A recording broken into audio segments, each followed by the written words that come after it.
all over the world who have decided to break from society and everything else that can distract them from watching television, maybe watching the latest film that's come on or the latest Bollywood film, and decided to tune into Peace TV. Congratulations for making the most important decision of your life, and that is to gain information on how to help people come to Islam. So there's no greater responsibility for a human being than to see and want someone else to come to salvation. That's what we are talking about when we are talking about calling people to Islam. We are calling people to be safe. We are calling people to the protection of Allah. And it's something that we need to applaud every human being on earth who has done this. Whether you're a born Muslim or you revert to Islam, or if you're inquiring about Islam. Perhaps you're watching for the first time and you've heard about this strange white guy who speaks in a strange way, and you tuned in today. Welcome, and we ask Allah to guide and direct you as you keep in your search and your struggle to find truth. Many times in society today, we have people who have made the decision to start to look for truth. They've started this journey of self-discovery. And as they discover themselves, they realize how insignificant they actually are. Many people, they say that when people study philosophy, they find God. Philosophy is the study of man.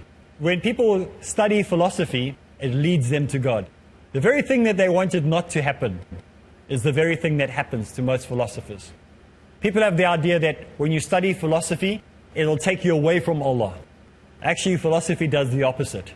It leads you to Allah. Because you suddenly realize, you suddenly understand that, the questions that we're trying to find answers for just have more questions attached to them.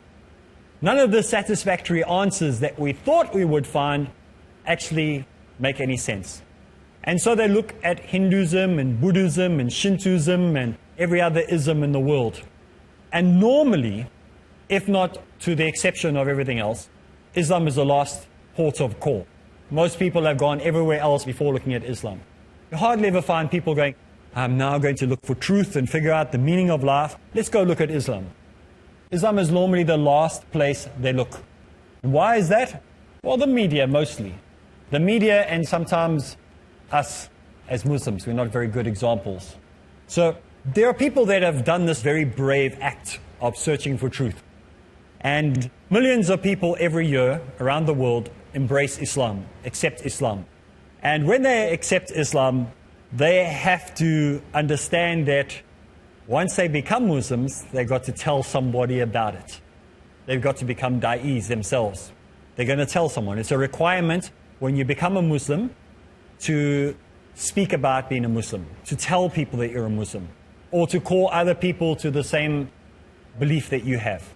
You'll often find that when somebody embraces Islam, they will maybe, if they have a Facebook account or have a Twitter account, wherever, they will say, I want the world to know that I became a Muslim and that I said there is no other God but God and that the Prophet Muhammad is the final messenger of God. You'll find people doing this. But most people today are a bit worried of what to do next. Religion is a very sensitive topic in society. We are very cautious about how to speak about spiritual issues.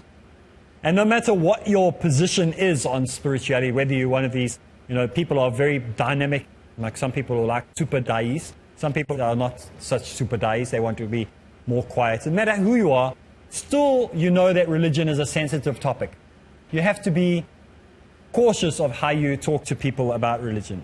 Now, talking to your family about the choice that you have made in this life to become a Muslim can be a very difficult one to do. And it can be one that is very, very uneasy. It can be something that can cause division, can cause your family members to reject you, can cause isolation. Picture, if you will, this scenario. A Seventh-day Adventist, since we did it on the program already. Imagine a Seventh-day Adventist, 16-year-old girl. She decides to say, La ilaha illallah Muhammadur Rasulullah, and submit to Allah. And she starts learning about Islam. And after 6 months of being a Muslim, she decides it's now time to tell her family.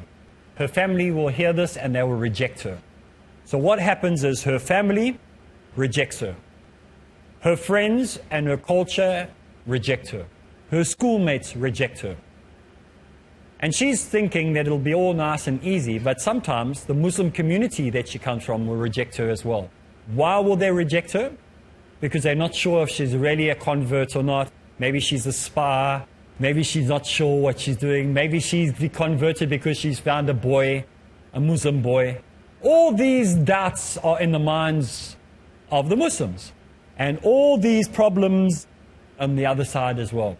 So this poor little revert, this little 16-year-old girl, is sitting all on her own. She can't go there, she can't go there. It's tough to be a revert. It's tough to be a woman revert. Men should be a little bit more thick-skinned. Women are a little bit more emotional. It must be tough. How difficult it is for a person to revert to Islam. So we have to be cautious of what we say when we are coming into Islam to our families and our friends.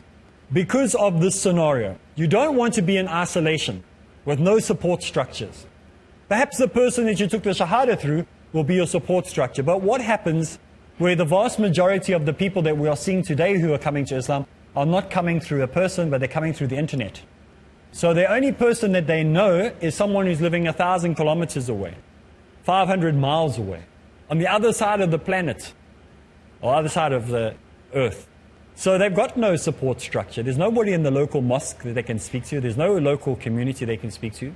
So if you're in South Africa and someone did dawah to you and they're from China, how are you going to get the support structure that you need?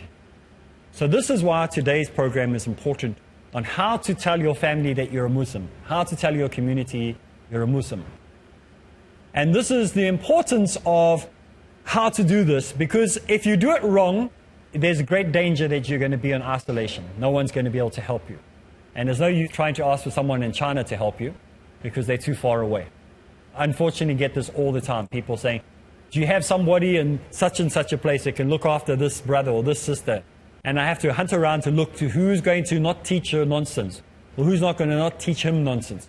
Who is a good person? Because most of the people these days are coming through the internet, coming through the social networks. That's how they're becoming Muslim.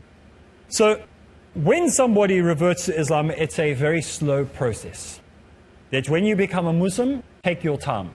Remember, we said that when you become a Muslim, you are going to suffer from withdrawal symptoms, just like somebody who perhaps was an alcoholic or a drug addict. When a drug addict stops taking drugs, he doesn't automatically go, well, I am no longer a drug addict. He still has withdrawal symptoms. He can't go to those places that he went to before. He has to change his friendship circle. He has to even change perhaps some of the family members in his life that enticed him to drugs or caused him to do drugs in the first place. In the same way, someone who is an alcoholic cannot go to functions, lunch, breakfast, supper, where there's going to be alcohol. So maybe he is going to have to be very cautious of who he's around. The revert is no different. You might have to change a lot about your life. But the alcoholic doesn't want anyone else to know he was an alcoholic, because he might be ostracized by the community. He might even get fired from his job when he stops drinking. And the drug addict will not want his community to know that he was a drug addict in case they do the same thing. Once he's got to a certain level in his rehabilitation, then he'll probably tell everybody, because then he knows he's not going to fall back into those problems again. So he's got enough distance from his problem for people to go, we didn't know you were an alcoholic. If you had have told us a long time ago, we would have been able to help you. And he says, no, well, that was a year ago, you know. I've managed to get over it. Yes, I take one day at a time. It's still a temptation, but he's got distance from his problem. And therefore, people will not ostracize him, but they'll think of him as a hero. Same with the drug addict. If you tell everybody that you've been 1 week out of drugs, what do they think? He'll fail. Don't we all think that? Because it's a reality. 3% of people who go to rehab don't ever go back to drugs again. The rest do.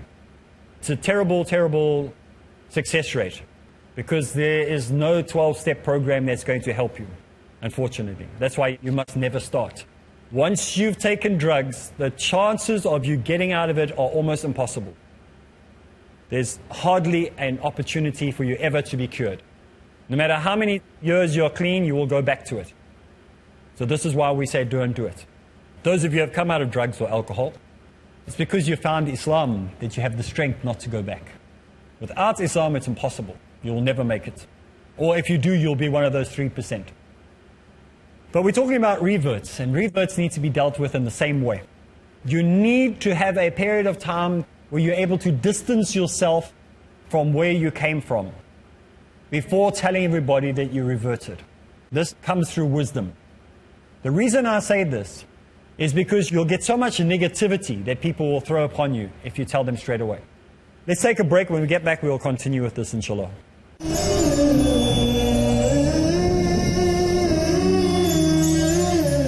He who revived a sunnah of mine, then people acted upon it, would earn a reward similar to the reward of the one who acted according to it. Nothing would be deducted from his reward.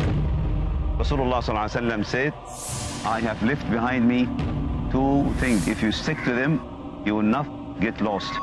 The Quran and Sunnah. Let's make Sunnah alive every Tuesday at 4 p.m. UK and 5 p.m. Europe on Peace TV. Where truth is hidden and misleading quotations create confusion. Where truth is hidden, lack of knowledge and wisdom cause upheaval and commotion. Where truth is hidden, manipulated scriptures and twisted facts emerge.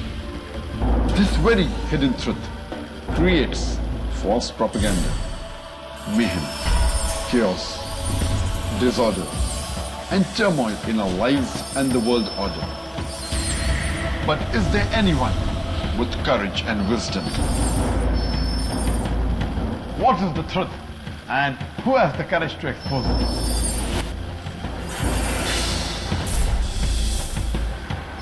Because it's your right to know the truth.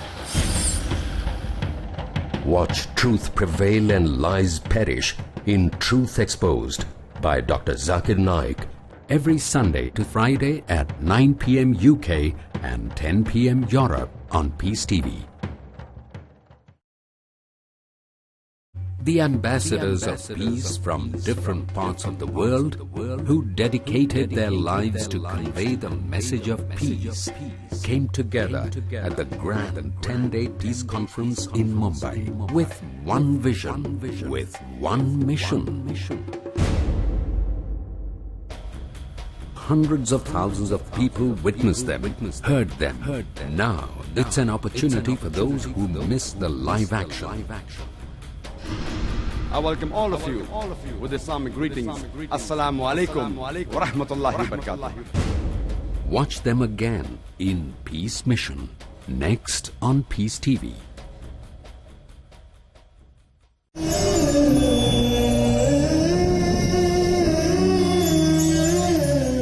Bismillah ar-Rahman ar-Rahim. Assalamu alaikum wa rahmatullahi wa barakatuh.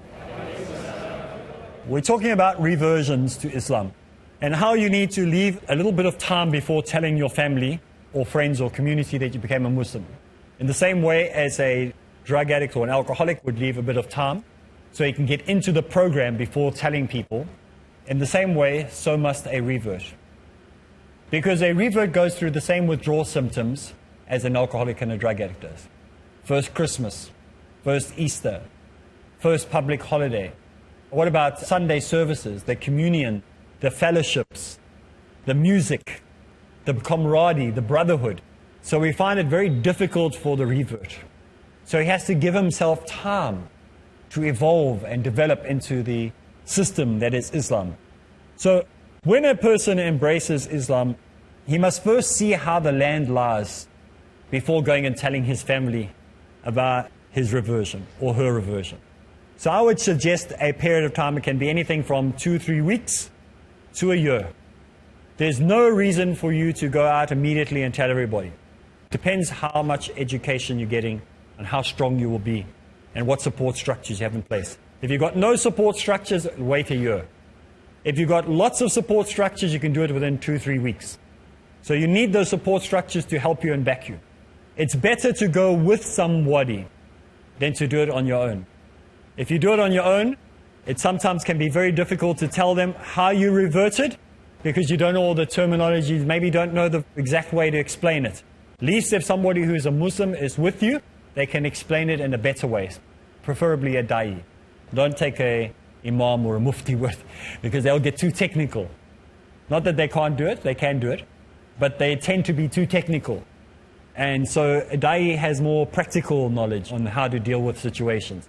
They will be quoting hadiths and Quran, and the person won't know what they're talking about. So you need to be more grounded in the trenches of how to deal with it. So when you sit your family down, or sit your friends down to tell them about your reversion to Islam, it's like that big chat. And they are going to be scared when you call a family meeting in the first place. If you call your friends and you sit them down, they're also going to get scared. Most people are going to jump to the conclusion that you're about to tell them that you're either taking drugs, or that you're gay, or that you're a Wiccan or a witch or something. They're not expecting you to tell them something about choosing Islam. That's the last thing that they're probably going to think. So be prepared that you don't want to put unnecessary fear into the people that you're about to talk to. So have it in a relaxed environment. Perhaps go for a walk at the beach, go to an open area. Preferably don't come out and tell them that you're a Muslim inside a house or inside your bedroom or inside the kitchen. Preferably do it outside, public place, not in a restaurant, not in a coffee bar or anything like that, because then again, these scenes can be caused. When you're outside, then it's nicer, it's got enough distractions, time for them to think. It's more of a holistic environment. So away from public places, away from bedrooms, away from things like that where doors can be slammed and scenes can be done. So rather have it in an open area, preferably in a natural environment somewhere.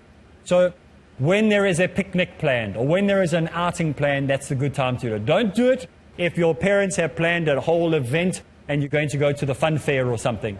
And then before you get into the fun fair, this is where you tell them. You'll spoil everybody's day. Because there's going to be a scene. This we know. This you must expect. Not everyone's going to go, oh, wonderful, good news, I'm so glad you've decided to reject Jesus as God. No, they're going to be happy with that. They're going to be very upset. So you must be prepared that the environment must be in an open place, preferably, place for you to get away from being grabbed. No objects around and no small spaces. So when you sit down and you speak to them or you're out in the open and you talk to them, understand that you're going to have to do this in a very gentle, very clear way. You must know where you're going. The important thing, a reason why I say you need to have created a bit of time. If you have been a Muslim for a year, for example, and then you decide to tell your family, which is what I prefer people to do. Even my reverts in South Africa, those people who do classes with me, I normally do classes with them for up to a year. There are film stars, there are sports people, there are well-known celebrities that have reverted over a year ago already. And nobody knows yet. It's not in the newspapers, not in the magazines. They reverted over a year ago. And they will come out when they're ready to tell everybody. And I did classes with them either online or personally. And I told them not to say anything until they've got to a certain period in their growth. Then they can tell people.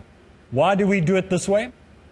We do it this way so that when they tell everybody that they've been a Muslim for a year already, people go, but you haven't changed. I mean, for the worse. You're still the same person, just maybe better. And they go, that makes sense. Now we know why he didn't act in that movie. Now we know why his t-shirt doesn't have that logo on it. It all makes sense to them. And instead of them being something negative, it turns into something positive. Maybe your mother and your father, they've watched you over the last year become a better daughter, a better son, a more trustworthy and reliable friend.